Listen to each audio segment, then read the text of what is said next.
నమస్కారం, news vision కు స్వాగతం. ముందుగా వార్తల్లోని ముఖ్యాంశాలు.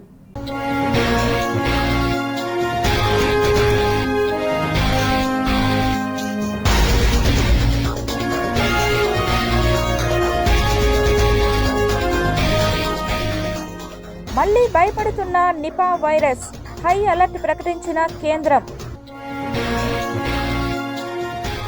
26న సింగపూర్కు చంద్రబాబు బృందం, పెట్టుబడులు తీసుకురావడమే లక్ష్యం. కాణిపాకంలో వేడుకగా సంకటహర గణపతి వ్రతం, పెద్ద సంఖ్యలో పాల్గొన్న భక్తులు. తిరుపతికి స్వచ్ఛ సర్వేక్షణ్ అవార్డు, 17న రాష్ట్రపతి ద్రౌపది ముర్ము చేతుల మీదుగా అవార్డును అందుకోనున్న కమిషనర్ మౌర్య. ప్రజా సమస్యల పరిష్కార వేదికకు వెల్లువెత్తిన వినతులు, సమస్యలను తక్షణం పరిష్కరించాలని అధికారులను ఆదేశించిన కలెక్టర్లు. తిరుమల శ్రీవారి ఆలయంలో ఆదివార ఆస్థానానికి సర్వం సిద్ధం, 2 రోజుల పాటు వీఐపీ ప్రోటోకాల్ దర్శనాలు రద్దు.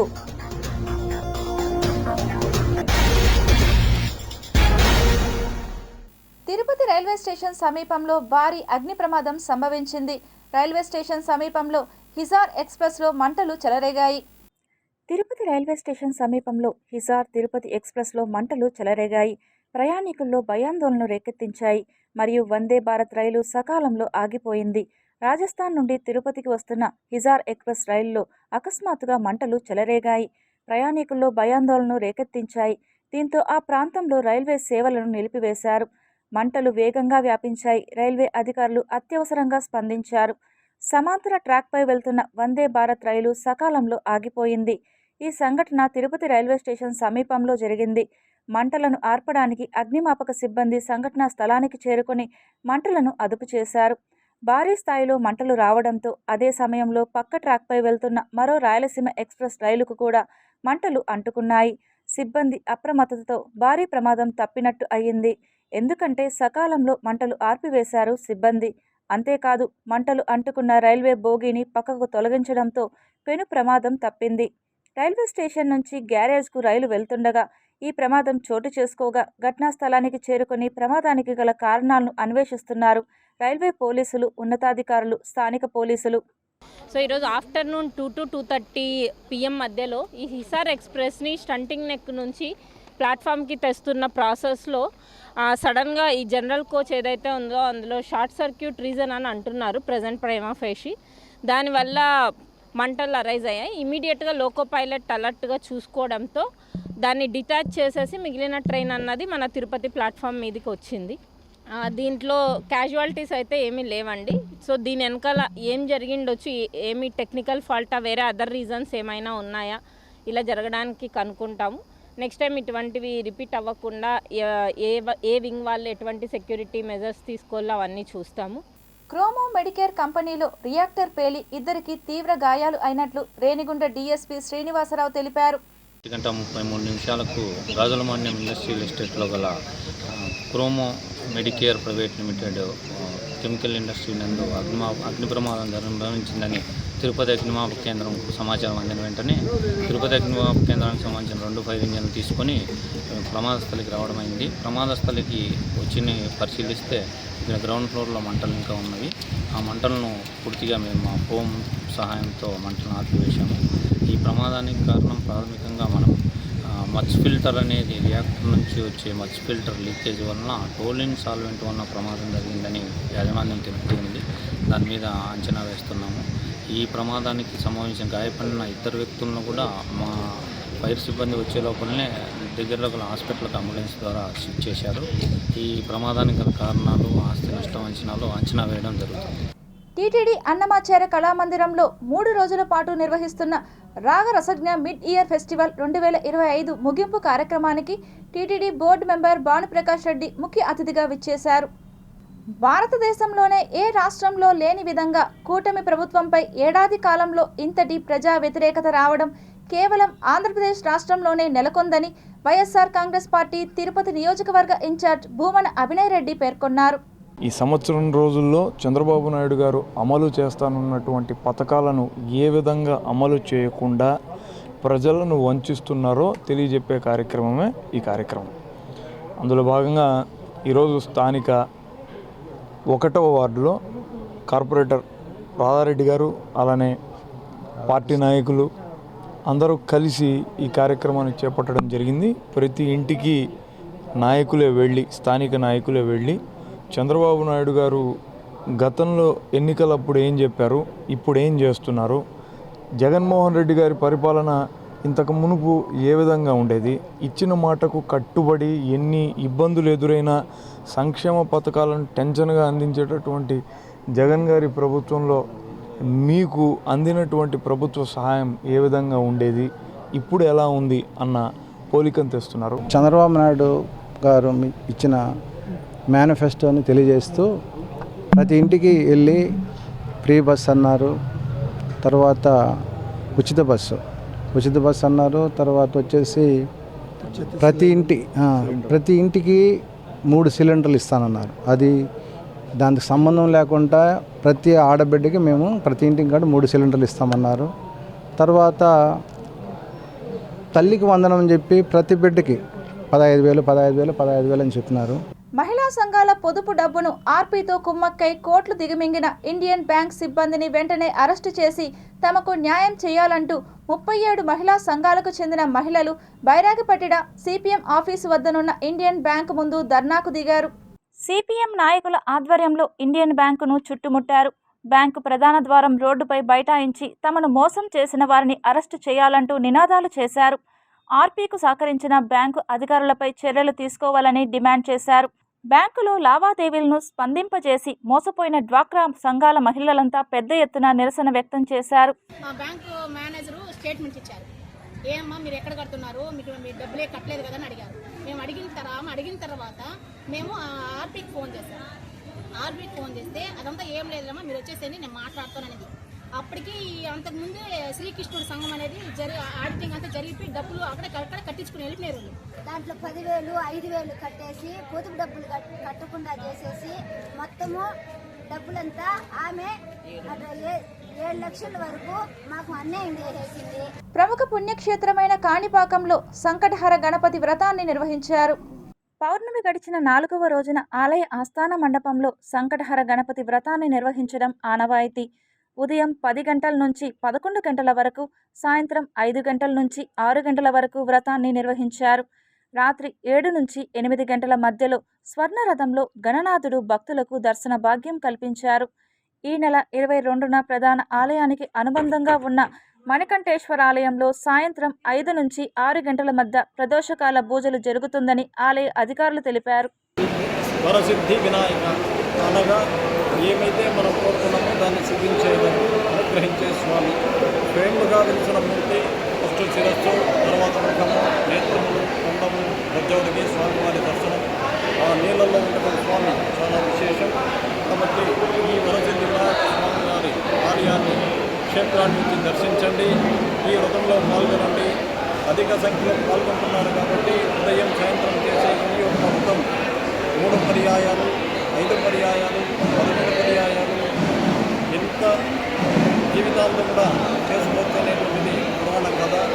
కాబట్టి తమరు సౌకర్యార్థం వచ్చి ఈ వ్రతాన్ని చేసి అధ్యాపన చేసుకోవడంగా భక్తులపై ప్రజా సమస్యల పరిష్కార వేదికకు అధిక ప్రాధాన్యత వస్తుందని, కార్యక్రమంలో వచ్చిన అర్జీలను నాణ్యతతో పరిష్కారం చూపి మానవతా దృక్పథంతో వ్యవహరించాలని జిల్లా జాయింట్ కలెక్టర్ శుభం బన్సల్ అధికారులకు సూచించారు. సోమవారం ఉదయం జిల్లా కలెక్టరేట్లో ఏర్పాటు చేసిన ప్రజా సమస్యల పరిష్కార వేదికలో జిల్లా కలెక్టరేట్ కార్యాలయంనకు మారుమూల ప్రాంతాల నుండి వచ్చిన అర్జీదారులకు ఉదయం 10 గంటల నుండి మధ్యాహ్నం 2 గంటల వరకు నిర్వహించిన పీజీఆర్ఎస్ పరిష్కార వేదిక ఆవరణలో ప్రజలు కూర్చోవడానికి వీలుగా కుర్చీలు, వైద్య ఆరోగ్య శాఖ వారిచే వైద్య శిబిరం, త్రాగునీటి సౌకర్యం, సుదూర ప్రాంతాల నుండి వచ్చి వారికి టీ, కాఫీ ఏర్పాటు చేసి వచ్చిన అర్జీదారులకు అందించి ఎటువంటి అసౌకర్యం కలగకుండా వారి యొక్క సమస్యలను సావధానంగా వింటూ అర్జీలు స్వీకరించారు.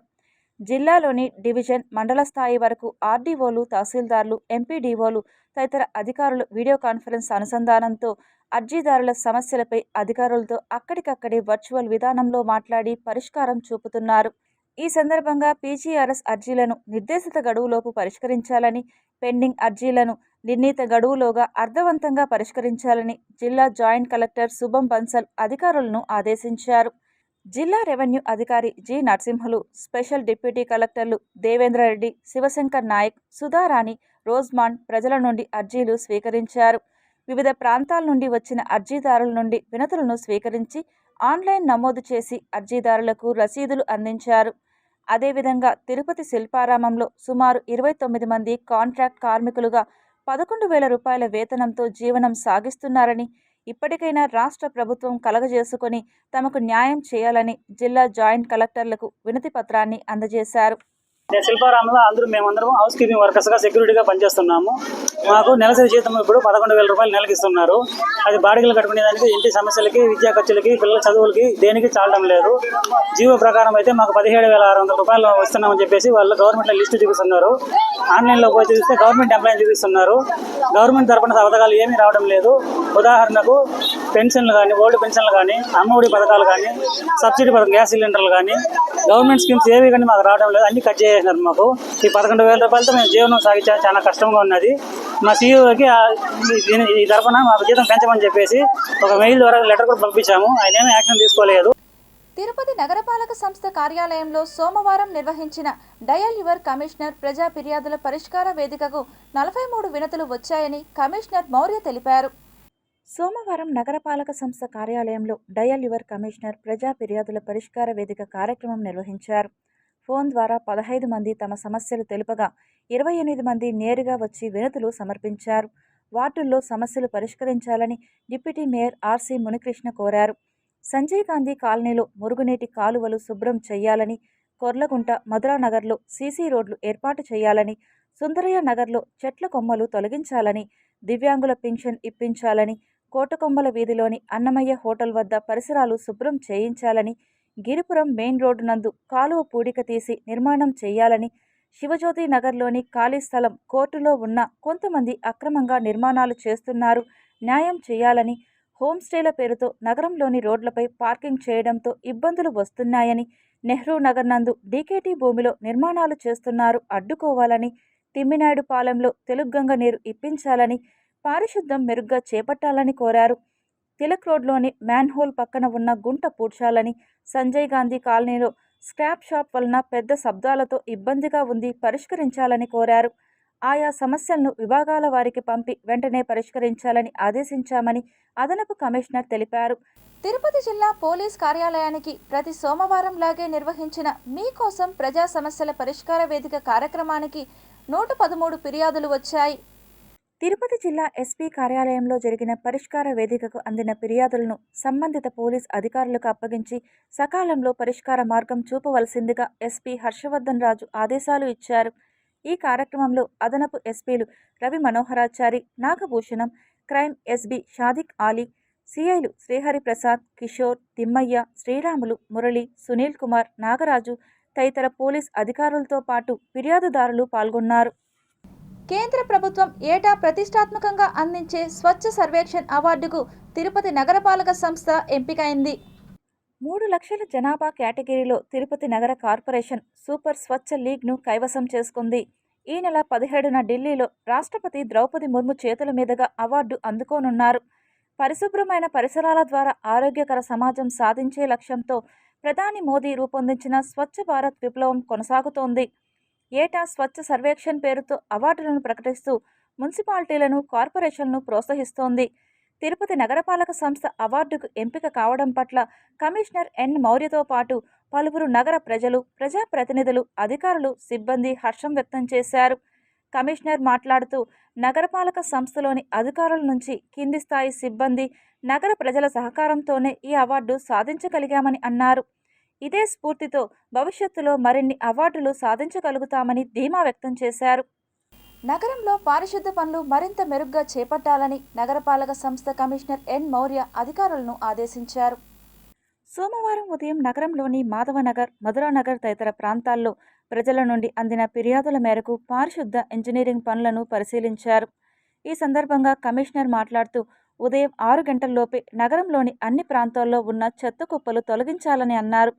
వర్షాలు కురిసిన సమయంలో మురుగునీరు రోడ్లపైకి వస్తున్నాయని ఫిర్యాదులు వస్తున్నాయని ఆ కాలువలను పరిశీలించి తగు చర్యలు తీసుకోవాలని ఇంజనీరింగ్ అధికారులను ఆదేశించారు. కాలువల్లో చెత్త మట్టి లేకుండా ఎప్పటికప్పుడు తొలగించేలా చూడాలని అన్నారు. రోడ్లపై ఉన్న గుంతలను పూడ్చాలని ఇంజనీరింగ్ అధికారులను ఆదేశించారు. చెత్త తరలించే వాహనాల రాకపోకల సమయాలను నమోదు చేసిన రికార్డులను కమిషనర్ పరిశీలించారు. కమిషనర్ వెంట DE Ramana, revenue officer Ravi, surveyor Koteswararao, sanitary supervisor Sumathi తదితరులు ఉన్నారు. టీటీడీ ఈవో శ్యామలారావు ముద్దు నిద్ర వీడి టీటీడీలో తిష్టవేసిన అన్య మతస్థులను తరిమి వేయాలని తిరుపతి జిల్లా బీజేపీ అధ్యక్షులు సామంచి శ్రీనివాస్ డిమాండ్ చేశారు. మరి ఈ రకంగా తిరుమల శ్రీవారి నిధులతో జీతాలు తీసుకుంటూ విశ్వాసం ప్రకటించకుండా హిందూ ధర్మానికి ఇక్కడున్న ఆచార వ్యవహారాలకి వ్యతిరేకంగా వ్యవహరిస్తున్నటువంటి ఇలాంటి వాళ్ళు ఏం చేయాలి? ఇప్పటికే టీటీడీ కళ్యాణ మండపాలకు సంబంధించినటువంటి ఏఈఓ కావచ్చు, ఆ కళ్యాణ మండపం టీటీడీ ఇన్ఛార్జిగా ఉన్న మేనేజర్ కావచ్చు, వీళ్ళందరూ కూడా టీటీడీ ఉన్నతాధికారుల యొక్క దృష్టికి తీసుకెళ్ళడం జరిగింది.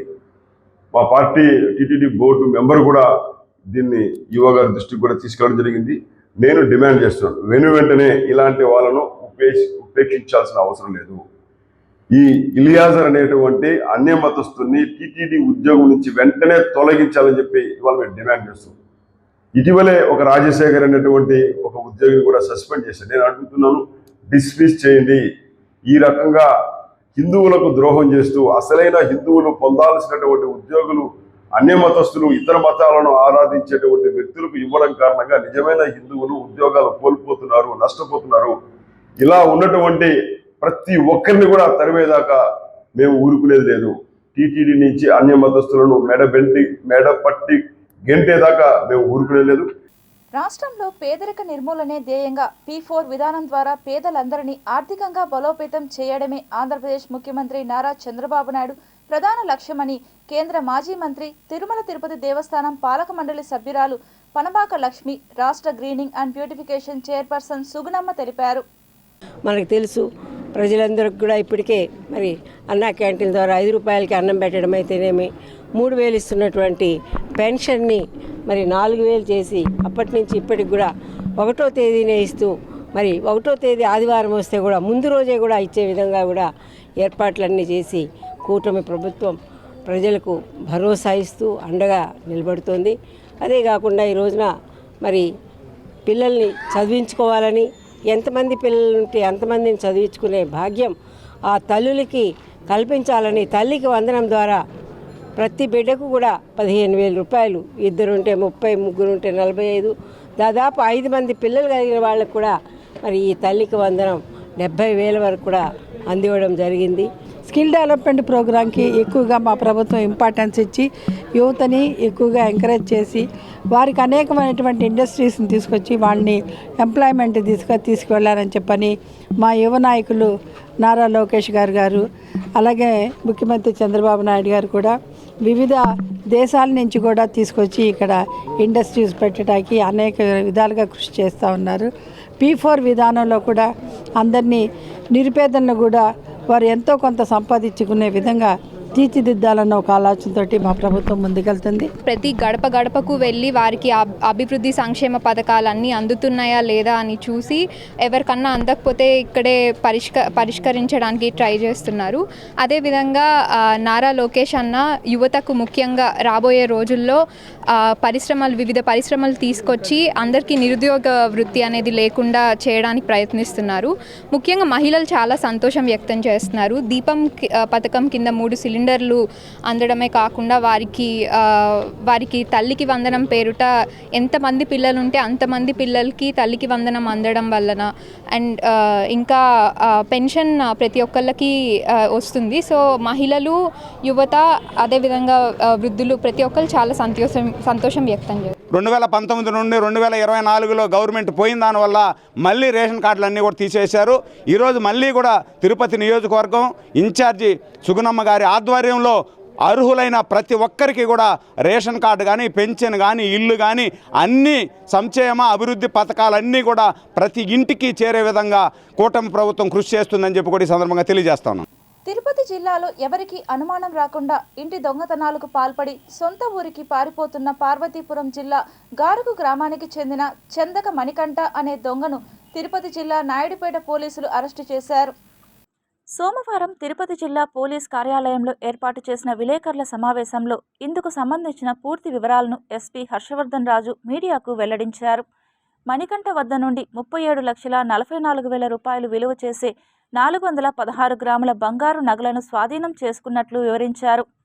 ఇతను మొన్న మనకు నాయుడుపేటలో అరెస్ట్ చేసిన తర్వాత ఇతను అరెస్ట్ చేసిన విధానము ఈ వ్యవహారాన్ని బట్టి ఇతను ఫలానా అఫెండర్ అయింటాడని చెప్పి మనకు ఒక అవగాహన ఉండే.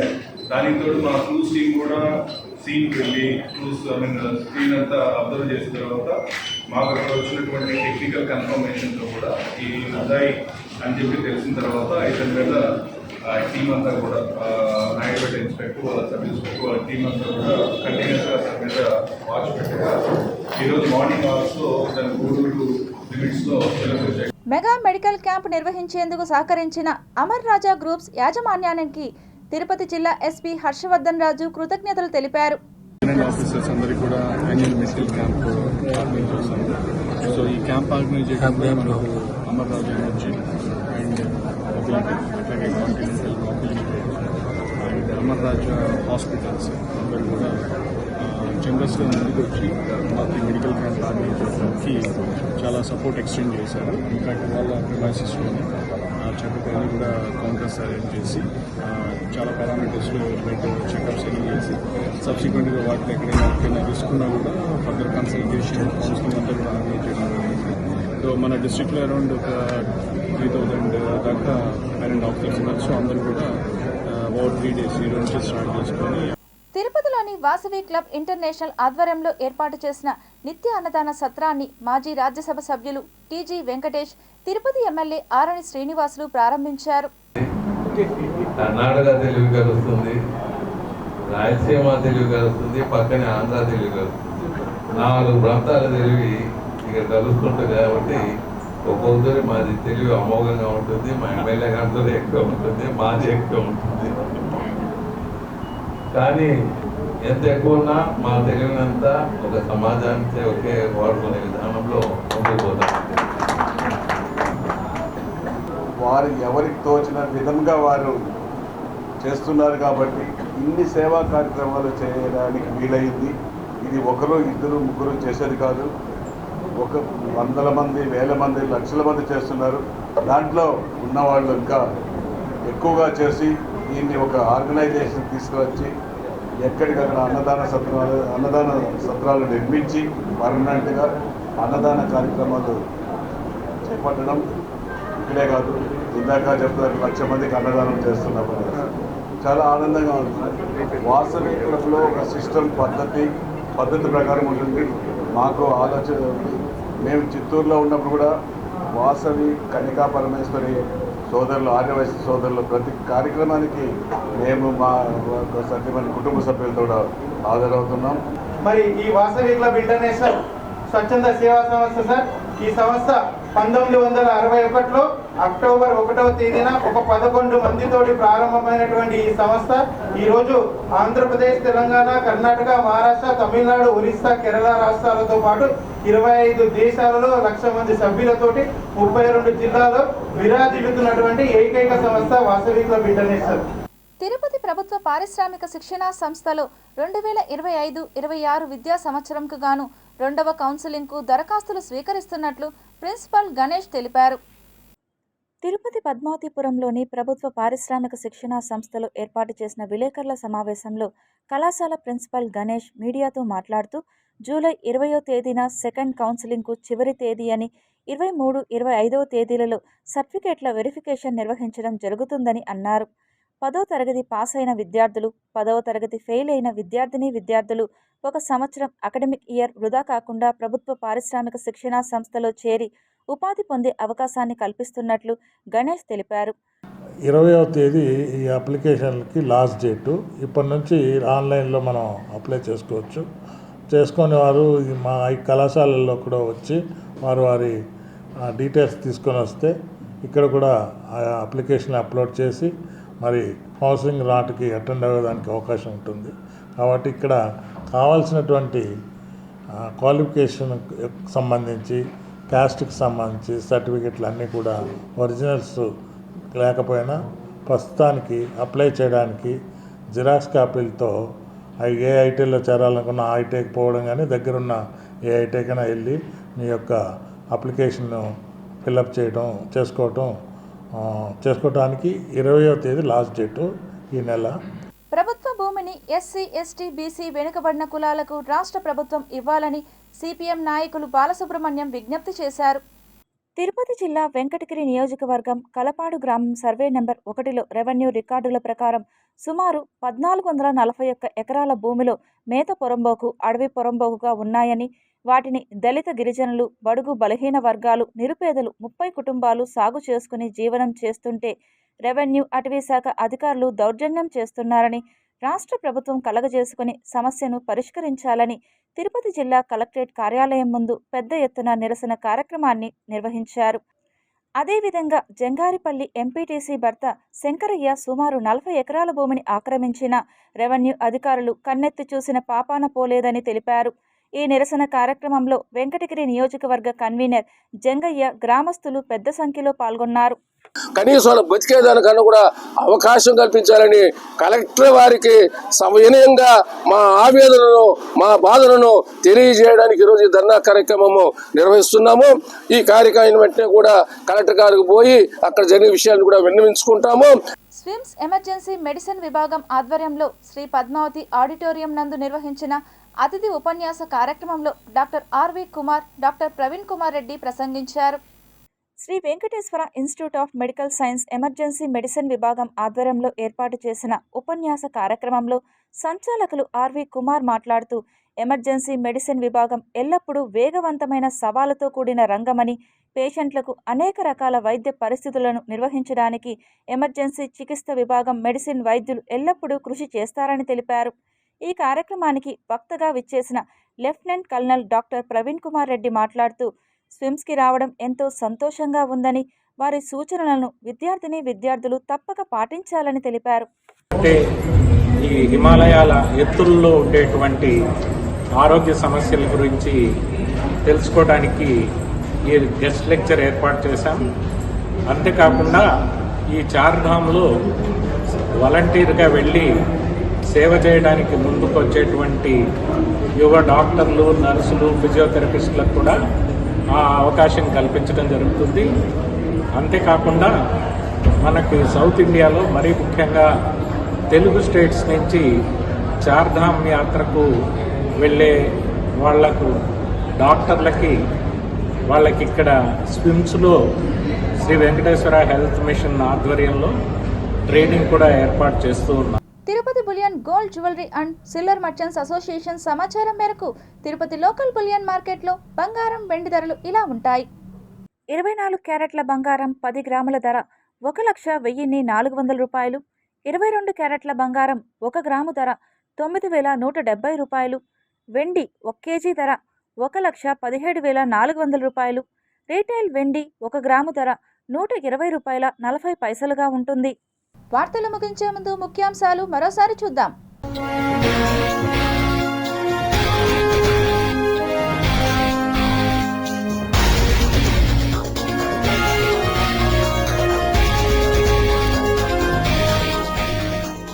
మళ్లీ భయపడుతున్న నిపా వైరస్, హై అలర్ట్ ప్రకటించిన కేంద్రం. 26న సింగపూర్కు చంద్రబాబు బృందం, పెట్టుబడులు తీసుకురావడమే లక్ష్యం. కాణిపాకంలో వేడుకగా సంకటహర గణపతి వ్రతం, పెద్ద సంఖ్యలో పాల్గొన్న భక్తులు. తిరుపతికి స్వచ్ఛ సర్వేక్షణ్ అవార్డు, 17న రాష్ట్రపతి ద్రౌపది ముర్ము చేతుల మీదుగా అవార్డును అందుకోనున్న కమిషనర్ మౌర్య. ప్రజా సమస్యల పరిష్కార వేదికకు వెల్లువెత్తిన వినతులు, సమస్యలను తక్షణం పరిష్కరించాలని అధికారులను ఆదేశించిన కలెక్టర్లు. తిరుమల శ్రీవారి ఆలయంలో ఆదివార ఆస్థానానికి సర్వం సిద్ధం, 2 రోజుల పాటు VIP ప్రోటోకాల్ దర్శనాలు రద్దు.